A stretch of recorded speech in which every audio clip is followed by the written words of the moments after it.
下一個第8題。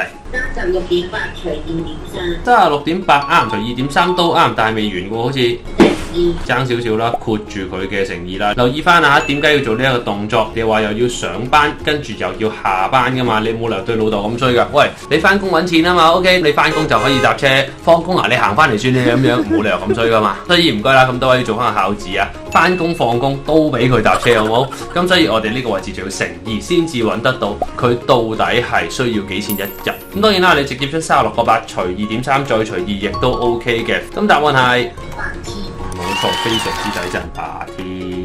第9題，玩具車60架，咁啊20% 咧係玩具巴士，30% 係玩具跑車。人哋問你啦，玩具巴士有幾多架？點搞啊？60%。冇錯，非常之好啦，根本就唔關個玩具跑車事，直接將60乘翻個20% 就搞掂啦。咁啊6、2、1、12答案就12兩啦，呢個太簡單，我講埋啦。